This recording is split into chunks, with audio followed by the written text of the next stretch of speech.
Assalamu alaikum everyone. I hope you all are fine. The topic which I am going to discuss today is about Blom-Strand-Jorgensen chain theory. कल का जो हमने lecture explain किया था उसमें मैंने आपको बताया था दो एक्सपेरिमेंट के बारे में। दो एक्सपेरिमेंट थे जो कि परफॉर्म किए गए थे, जो इस चीज़ के लिए रिस्पॉन्सिबल थे कि फर्दर डेवलपमेंट की जाए कोऑर्डिनेशन कम्प्लेक्सेस की। उनमें से जो एक एक्सपेरिमेंट था वो सिल्वर नाइट्रेट की प्रेसिपिटेशन थी, as a result of which we get precipitate of silver chloride.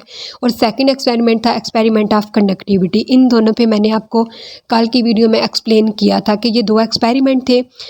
इनमें हमने देखा था कि हमारे पास कम्प्लेक्स है, जब हम उसमें सिल्वर नाइट्रेट का सोल्यूशन ऐड करते हैं फ्रेशली प्रिपेयर्ड कम्प्लेक्स में, तो एज अ रिज़ल्ट हमारे पास कितने क्लोराइड आयन प्रेसिपिटेट होते हैं। फिर हमने दूसरा एक्सपेरिमेंट देखा था कि जो मोलर कनेक्टिविटी है, मोलर कनेक्टिविटी का एक्सपेरिमेंट, जिसमें बेसिकली भी हमने मेन ये देखा था कि कितने जो नंबर ऑफ़ आयंस हैं वो इंडिकेट हुए हैं। ठीक है, तो ये दो एक्सपेरिमेंट हमने परफॉर्म किए थे। जब हमने परफॉर्म किए ये दो एक्सपेरिमेंट, तो हमने देखा कि कुछ कम्प्लेक्स ने क्लोराइड आयन ज़्यादा दिए, कुछ ने कम दिए।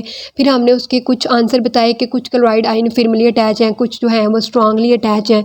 इसके अलावा कंडक्टिविटी का भी एक्सपेरिमेंट हमने परफॉर्म किया, जिसमें भी हमारे पास कुछ क्वेश्चन अराइज हुए थे कि कुछ कम्प्लेक्सेस की कंडक्टिविटी जो है वो ज़्यादा है। फिर जैसे जैसे अमोनिया जो है वो उसका नंबर अमाउंट कम होती जा रही है, तो जो आयंस हैं उनकी भी अमाउंट कम होती जा रही है। लेकिन एक पॉइंट ऐसे आया कि ज़ीरो पे होके दोबारा से वो इंक्रीज़ करने लगी थी। ये सारी चीज़ें मैंने अपने पिछले लेक्चर में एक्सप्लेन की थी। लेकिन अब क्या था कि उस टाइम पे उन दोनों एक्सपेरिमेंट को, जो पहला एक्सपेरिमेंट था हमारे पास कंडक्टिविटी का, दूसरा प्रेसिपिटेशन का, उन एक्सपेरिमेंट को एक्सप्लेन करने बहुत मुश्किल था उस टाइम। उसके किसी के पास भी इसका कोई वैलिड आंसर नहीं था। तो as a result of those two experimentation there was immediate need of some theory which not only give the system of nomenclature but also explain different color of complexes and how different type of precipitation of chloride are produced। अब उन दो experiment के जो result था उसकी base पे हमने ये देखा था कि हमें जो है वो इमीडिएट नीड है थ्योरीज़ की, जो कि एक्सप्लेन करें, ना सिर्फ नोमेनक्लेचर के सिस्टम को एक्सप्लेन करें बल्कि डिफरेंट कलर जो होते हैं कम्प्लेक्सेस के, ये भी देखें कि कैसे डिफरेंट कलर आते हैं कम्प्लेक्सेस के, या फिर कैसे जो है वो डिफरेंट टाइप की प्रेसिपिटेशन होती है, ये सब एक्सप्लेन करें। कुछ थ्योरीज़ की ज़रूरत थी। तो जो फर्स्ट थ्योरी थी कोऑर्डिनेशन कम्प्लेक्स में, वो हमारे पास थी ब्लोम-स्टैंड-जॉर्जेनसन चेन थ्योरी। ठीक है, ये हमारे पास फर्स्ट थ्योरी थी कोऑर्डिनेशन कम्प्लेक्स में। The development of a structural theory for organic compound predated that for coordination compound. Thus at that time people began to consider the structure of complexes, the concept of tetravalency of carbon and formation of carbon-carbon chain in organic compound was already well organized। अब ये जो हमारे पास ब्लोम-स्टैंड-जॉर्जेनसन chain theory है, इसे हम chain theory भी कहते हैं, और ये दो साइंटिस्ट ने मिल के दी थी। एक का नाम था ब्लोम-स्टैंड और दूसरा था जॉर्जेनसन। बेसिकली ये जो दो साइंटिस्ट हैं ना, इसमें जो ब्लोम-स्टैंड है ना ये टीचर है और जो जॉर्जेनसन है ये उसका स्टूडेंट है। तो इन दोनों साइंटिस्ट ने मिल के जो थ्योरी दी थी उसे हम कहते हैं ब्लोम-स्टैंड-जॉर्जेनसन चेन थ्योरी। बेसिकली क्या था ना कि एट दैट टाइम जो ऑर्गेनिक केमिस्ट्री है ना वो वेरी मच डेवलपिंग थी। ठीक है, ऑर्गेनिक केमिस्ट्री उस टाइम पे बहुत ज़्यादा डेवलपिंग थी। फिर क्या हुआ कि ऑर्गेनिक कंपाउंड में, जैसे पता है हमें ऑर्गेनिक केमिस्ट्री में कि जो कार्बन कार्बन की जो चेन है ना उसने बहुत ज़्यादा एक्सप्लेनेशन दे दी थी। उसने बहुत सारे कंपाउंड की एक्सप्लेनेशन दी कि वो कैसे ऑर्गेनाइज होते हैं, उन्होंने बहुत सारी ज्योमेट्री बताई। मतलब organic chemistry very much developing थी।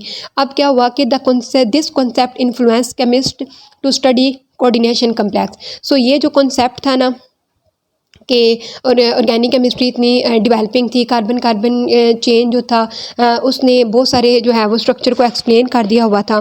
तो इससे मुतासर होते हुए जो केमिस्ट हैं उन्होंने कोऑर्डिनेशन कम्प्लेक्सेस को भी स्टडी करना शुरू किया। Organic chemistry, organic structure, organic compounds को देखते हुए ये जो कॉन्सेप्ट है हमारे पास कोऑर्डिनेशन कम्प्लेक्सेस का, ये जो है उसको स्टडी किया गया। नेक्स्ट अगर हम देखें तो Blomstrand was a professor of chemistry at the university of in Sweden and his student Jorgensen was professor at the university of Copenhagen.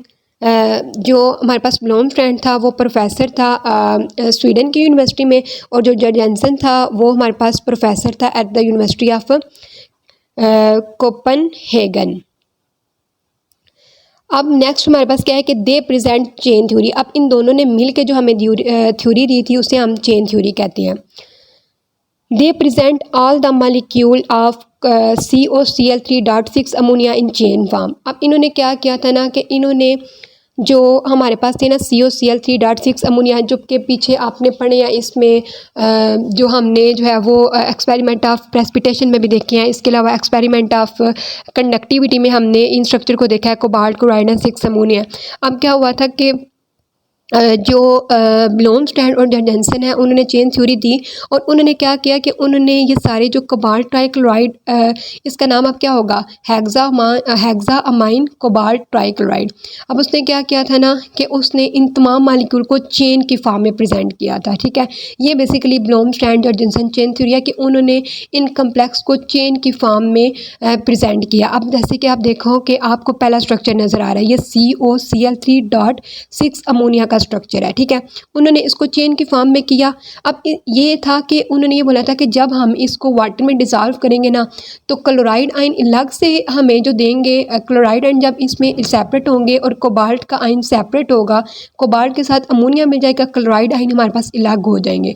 तो वो जो क्लोराइड आयन जितने अलग होंगे वो और एक कोबाल्ट को हम कंसिडर करेंगे एक आयन, तो ये दोनों मिल के हमें जो है वो कंडक्टिविटी देंगे। बेसिकली वो जो दो एक्सपेरिमेंट थे ना, एक्सपेरिमेंट ऑफ प्रेसिपिटेशन और एक्सपेरिमेंट ऑफ कंडक्टिविटी, तो ये उसको उसके आंसर देने की कोशिश कर रहे थे। तो उसके लिए उन्होंने क्या किया कि सबसे पहले जो COCl3.6 अमोनिया था ना, उन्होंने क्या किया कि इस स्ट्रक्चर को चेन फॉर्म में एक्सप्लेन किया, रिप्रेजेंट किया। ये जैसे कि आपको नज़र आ रहा है, इसमें कोबाल्ट क्या है, सेंटर में है। ठीक है, और 3 क्लोराइड इसके टर्मिनल पे अटैच हैं। सो इन स्ट्रक्चर 1 जैसे कि आपको नज़र आ रहा है, 3 chloride attach at terminal and this molecule give 3 chloride. अब इस मालिक्यूल ने हमें 3 क्लोराइड दिए थे because ammonia act as a shield. अब देखिए आपके ये जो 3 क्लोराइड है ना, ये कोबाल्ट से बहुत आगे प्रेजेंट है, मतलब थोड़ा दूर करके प्रेजेंट है। इनके दरमियान में अमोनिया है, तो अमोनिया इनको शील्ड कर रहा है, इनको प्रोटेक्ट कर रहा है उस पॉजिटिव आयन से। अब ये उसकी तरफ अट्रैक्ट नहीं हो रही, ये इजीली क्या होंगे ना कि ये प्रेसिपिटेट आउट हो जाएंगे। तो इस थ्योरी ने मतलब एक्सप्लेन करने की कोशिश की थी उस जो हमारे पास एक्सपेरिमेंट ऑफ प्रेसिपिटेशन है उसको भी और कंडक्टिविटी को भी। उसने ये बोला कि इस स्ट्रक्चर में 3 क्लोराइड आयन जो हैं वो अटैच है, 3 क्लोराइड अटैच है एट टर्मिनल एंड पे। So this molecule give 3 chloride ion because ammonia act as a shield for chloride। अब फ्रॉम मेटल जो कोबाल्ट मेटल है उससे एज अ शील्ड एक्ट कर रहे हैं अमोनिया। सो ये जो हमारे पास क्लोराइड आयन है ना, ये अवे फ्रॉम पॉजिटिव चार्ज है, तो क्या होगा कि ये ना रिलीज़ हो जाएंगे इजीली। ठीक है, अब ये इजीली वाटर में रिलीज़ हो जाएंगे और फॉर्म बनाएंगे प्रेसिपिटेट की। जब ये वाटर में रिलीज़ होंगे तो ये सिल्वर के साथ मिलके तो AgCl की फॉर्म बनाएंगे। तो इस थ्योरी ने जो एक्सपेरिमेंट ऑफ प्रेसिपिटेशन था ना, हमने ये बोला था कि 3 क्लोराइड आयन क्यों प्रेसिपिटेट हुए हैं, तो इसने वो चेन स्ट्रक्चर में उनको एक्सप्लेन करते हुए ड्रा करके बताया कि वो तीनों कोबाल्ट से बहुत दूर हैं, इसलिए जब हम उनको वाटर में जो है वो ऐड करेंगे तो वो easily 3 chloride ion precipitate out हो जाएंगे। In this case of conductivity, अगर हम कंडक्टिविटी का केस देखें तो अब 3 क्लोराइड आयन सेपरेट हुए हैं ना और एक पूरा कम्प्लेक्स है। कम्प्लेक्स किसने बनाया, कोबाल्ट ने बनाया ना। मैंने आपको बोला कि क्लोराइड आयन जितने सेपरेट होंगे आपने उनको काउंट करना है और बाकी जो रह जाएगा उस पूरे को एक काउंट करना है। तो मतलब एक कोबाल्ट का कम्प्लेक्स और 3 क्लोराइड आयन जो हमारे पास सेपरेट हुए, तो इसका मतलब है इसकी कंडक्टिविटी कितनी होगी हमारे पास कि 4 आयन की कंडक्टिविटी इसने दी है और इसके अलावा इसमें 3 क्लोराइड आयन प्रेसिपिटेट हुए हैं। इस थ्योरी ने उन दोनों एक्सपेरिमेंट को इस वे से एक्सप्लेन किया फर्स्ट स्ट्रक्चर को लेके। फिर इन्होंने क्या किया कि इन्होंने दूसरे स्ट्रक्चर को भी चेन फॉर्म में ड्रा किया, जैसे कि आपको नज़र आ रहा है। इसमें क्या है, पीछे वाले में 6 अमोनिया थे, अब इसमें क्या हो गया ना कि 5 अमोनिया हो गया। छठा जो अमोनिया था उसकी जगह पे Cl आके अटैच हो गया। सो आप देखें नेक्स्ट इसमें क्या लिखा है कि in the case of COCl3.5 ammonia in this structure 1 chloride ion is attach directly to the cobalt. अब इस केस में क्या हुआ कि एक क्लोराइड आयन डायरेक्टली अटैच है कोबाल्ट के साथ and it was presumed that this is the one that does not ionise and does not precipitate as AgCl। अब उन्होंने ये प्रिडिक्ट किया था, उन्होंने ये बताया था कि अगर हम इसको चेन स्ट्रक्चर में ड्रा करें जैसे कि पिछले स्ट्रक्चर में तीनों क्लोराइड बहुत दूर थे कोबाल्ट थे, लेकिन इस केस में एक क्लोराइड जो है ना वो डायरेक्टली अटैच हो गया है। तो यही रीज़न उन्होंने बताया कि अब इस केस में क्या होगा कि दो क्लोराइड जो दूर है ना कोबाल्ट से वो प्रेसिपिटेट आउट हो जाएंगे। ठीक है, अब दो क्लोराइड प्रेसिपिटेट होंगे तो दो क्लोराइड आयन की प्रेसिपिटेशन होगी। इन्होंने एक्सपेरिमेंट ऑफ प्रेसिपिटेशन को भी बता दिया।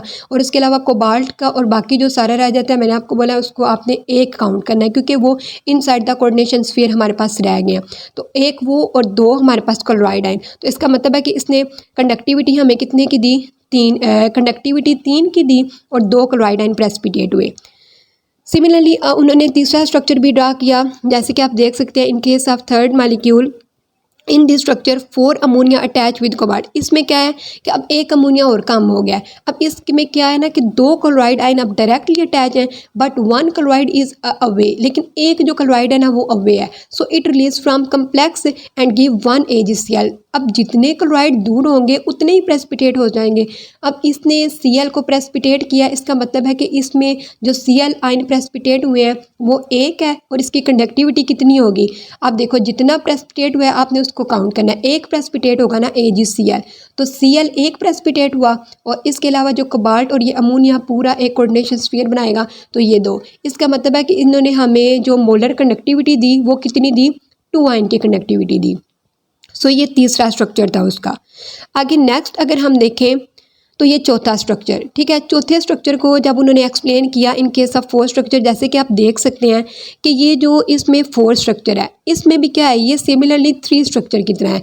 आप इसको अपनी कॉपी पे ड्रा करें। जो तीसरा स्ट्रक्चर मैंने अभी आपको बताया उसमें भी क्या है, दो क्लोराइड आयन डायरेक्टली अटैच है और एक जो है वो क्लोराइड आयन दूर है। इस चौथे स्ट्रक्चर में क्या था कि एक अमोनिया कम हो गया था, उसमें एक अमोनिया ज़्यादा था, बाकी ये दोनों स्ट्रक्चर सेम है। तो जैसे कि हम पहले देखते आ रहे थे या ये थ्योरी जैसे हमें एक्सप्लेन कर रही थी, इसमें इन शॉर्ट अगर मैं बताऊँ तो ये थ्योरी ये कह रही थी कि वो क्लोराइड आयन जो डायरेक्टली अटैच है वो तो प्रेसिपिटेट नहीं होंगे, लेकिन वो जिनके दरमियान में अमोनिया है वो प्रेसिपिटेट हो जाएंगे। सो इसमें सब ये प्रिडिक्ट आ रहे थे कि ये जो हमारे पास क्लोराइड आयन है ये प्रेसिपिटेट हो जाएगा, लेकिन क्या हुआ था ना कि ये क्लोराइड आयन प्रेसिपिटेट नहीं हुआ था। तो यही स्ट्रक्चर है जिसकी वजह से फिर हम ये बोलेंगे कि ये थ्योरी डिस्कार्ड हो गई थी, क्योंकि इस थ्योरी ने इस स्ट्रक्चर को एक्सप्लेन नहीं था किया। उन तीनों स्ट्रक्चर को तो एक्सप्लेन कर दिया था, ठीक था, हमने मान लिया, लेकिन ये जो लास्ट फोर्थ स्ट्रक्चर है जब इसको एक्सप्लेन करने लगे तो इस क्लोराइड आयन जो कि अमोनिया से काफ़ी दूर है, जो कोबाल्ट से दूर है, इसमें के दरमियान में कोबाल्ट और क्लोराइड के दरमियान में अमोनिया है, तो इस क्लोराइड आयन को प्रेसिपिटेट हो जाना चाहिए था, लेकिन ये जो क्लोराइड आयन है ना ये प्रेसिपिटेट नहीं हुआ था। अब इसमें हम देखते हैं, इसको पढ़ें आप, इन केस ऑफ 4। अब ये जो 4 जो स्ट्रक्चर है हमारे पास, from this structure one would predict that chloride would behave as they do in COCl3.4 ammonia. ये पीछे वाला जो स्ट्रक्चर है ना ये सब प्रिडिक्ट कर रहे थे कि ये भी ऐसे ही बिहेव करेगा जैसे पीछे वाले स्ट्रक्चर में एक क्लोराइड आयन ही दूर था कोबाल्ट से तो वो प्रेसिपिटेट हो गया। तो सब ये प्रिडिक्ट कर रहे थे तो कि इस स्ट्रक्चर में भी ये क्लोराइड आयन प्रेसिपिटेट हो जाएगा। But when we see experimentally, जब हमने इस चीज़ को एक्सपेरिमेंटली देखा तो it has been found that this molecule don't give any precipitation and don't show any conductivity. लेकिन इस मॉलिक्यूल ने ना ही तो कोई प्रेसिपिटेशन शो की और ना ही कोई कंडक्टिविटी शो की। ठीक है, it mean the nature of जो हमारे पास ये आपके सामने फोर्थ कम्प्लेक्स बना हुआ है कैन नॉट बी एक्सप्लेन। इसकी नेचर को ये थ्योरी एक्सप्लेन नहीं कर सकी थी, so that it mean the theory is wrong. So due to 4 complex, इस कम्प्लेक्स की वजह से जो हमारे पास ये थ्योरी है ये फेल हो गई थी, इसको एक्सप्लेन करने में फेल हुई। That's why this is the reason कि हमारे पास जो जॉनसन थ्योरी है इसको डिस्कार्ड किया गया। ये बोला गया कि ये जो स्ट्रक्चर बता रही है, जिस वे से बता रही है कि हम इसको चेन फॉर्म में ड्रा करके इसकी कंडक्टिविटी को देखें तो वो जो हमारे पास कॉन्सेप्ट है इसको ड्रा करने का वो गलत है। अगर वो ठीक होता तो वो ये चौथा स्ट्रक्चर भी उसको एक्सप्लेन करता। सो अगर आपको आ जाता है कि जॉर्ज जॉनसन की थ्योरी को एक्सप्लेन करो तो ये जितना मैंने आपको बताया अगर आप इसमें ये सब लिखोगे तो ये सब उसके लिए इनफ होगा। इसमें इसकी मैंने आपको रीज़न भी बता दिया कि जॉर्ज जॉनसन ने की जो थ्योरी थी उसने क्या एक्सप्लेन करना चाहा, किस वे से एक्सप्लेन किया और क्या रीज़न थी कि ये थ्योरी जो है वो डिस्कार्ड होगी। सो एट द एंड हम देखेंगे कि दिस थ्योरी ये थ्योरी आल्दो ये डिस्कार्ड होगी, लेकिन हम ये नहीं कह सकते कि इस थ्योरी की कोई इंपॉर्टेंस नहीं है हमारे लिए। एटलीस्ट इस थ्योरी ने क्या किया था, हमें कोऑर्डिनेशन कम्प्लेक्सेस को इंट्रोड्यूस करवाया था, इसका सिस्टम को। This theory introduce the system for coordination complexes. This theory gave the method to write complexes and also try to explain experiment of respiration and conductivity. Although कि वो explain नहीं कर सकी थी ड्यू टू फोर्स स्ट्रक्चर की वजह से उसको डिस्कार्ड कर दिया गया, लेकिन इस थ्योरी ने एटलीस्ट ट्राई की थी। उन्होंने इस थ्योरी के ज़रिए ट्राई किया था कि वो एक्सपेरिमेंट ऑफ कंडक्टिविटी और एक्सपेरिमेंट ऑफ प्रेसिपिटेशन को एक्सप्लेन कर सकें। सो ये इम्पोर्टेंस है जॉर्जेनसन थ्योरी की। सो ये सारा कुछ था जॉर्जेनसन थ्योरी के बारे में। इंशाल्लाह इससे नेक्स्ट जो थ्योरी है ना, वो हमारे पास वर्नर थ्योरी होगी, उसको भी हम देखेंगे। और जो वर्नर थ्योरी थी वो जॉर्जेनसन थ्योरीज के बाद में आई थी और वो सक्सेसफुली अप्लाई भी हुई थी। सो आज के लिए हम जॉर्जेनसन थ्योरी को ही बस देखेंगे। आज के लिए बस इतना ही। Thank you everyone for watching. I hope you all are understand. Please like my video and subscribe my channel by clicking the bell icon. Thank you everyone. Allah Hafiz.